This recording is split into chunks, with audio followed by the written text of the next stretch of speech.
Enkula y'omutwe yeekuweesanyisa enviiri ate njagala okugamba ebintu ebitokota n'ebibadde ebweru biyiikamu kituufu ye kati njagala mukube ku ndaala naye kansooka okubbagira okanaazi kamala okateekako sitaanirayiza tuwadde tusaba naawe tufune ku gugwo taata olukawedde okyawe n'omwanyoko gyali naye ng'oyagala mumpe okulabeko neyanziza nnyo banaye abagenyi baffe mwenna abavudde kumpi n'ewala banaye tusanyuse nnyo ate wano wenzize bali kujja kubeera abajulizi ku mukolo guno kubasista waffe bannange abavudde ku saidi ya mukodomi waffe mwenna abavudde okumpi n'ewala mwebali butatuyiwa twabalinza okuva obwedda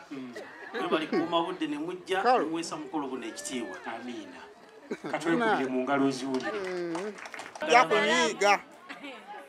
nze akuta kazindaalo amannya nze Ssemunkuma Salim Flo mpozi nga neera olwokano olwakaggwa nesimbawo ng'omubaka wa palamenti nekasaba obulamu nga weguli inshallah mukyala nsubuga kataligirya neribika amasuuba mukyala nsubuga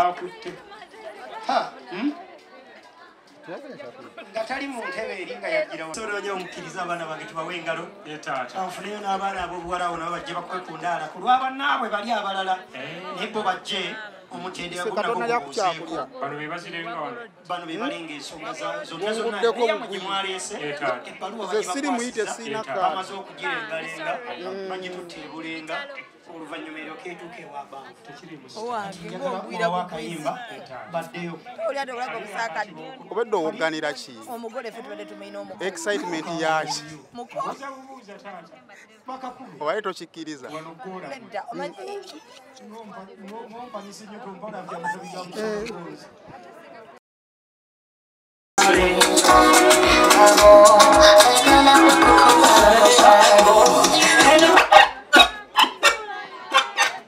bawala bange otyo tubongere engalo ez'amaanyi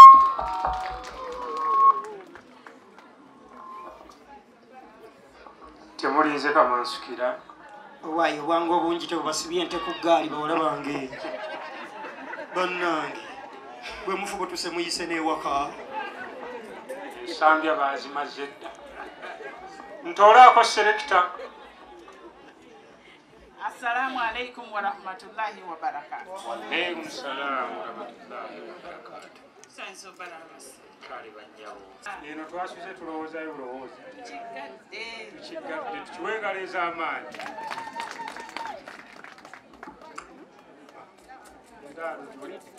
kale nno mu mbeera eyo kambasabe bawala bange yasembye emabega gw'oba okulembera taata awulira muwalawo mbuki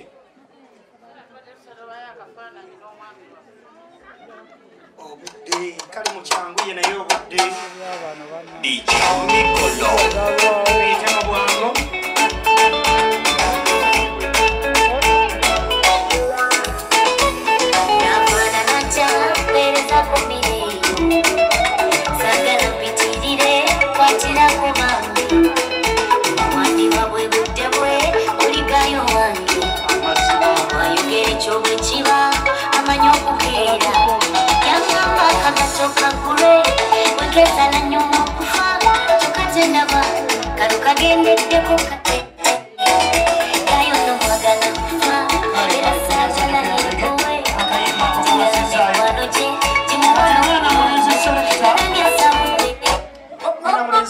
teekateeka embeera eddako ey'okwedekera muwala wange ate era ne mwana mulenzi Galausi Joyce naawe weekino nantalabika nga Galausi Koota kuba buli azimba boys Koota ye waliwo kawo osanze omwana omulenzi oyo ng'agenda okugenda wabawerekereko ate mukomewo naye anti wategeezezza nti ne guno mukolo ate nagwo mukolo mu sitayiro yaagwo si kikwate gwe wakola eri ne guno gyawukana ate era njagala okugamba yessebo nti batambuleko balabe enkyukakyuka n'engabo ya ssebo n'engabo ya ssebo kituufu ate era mu byonna yessebo bwe mpulira ng'okyayogera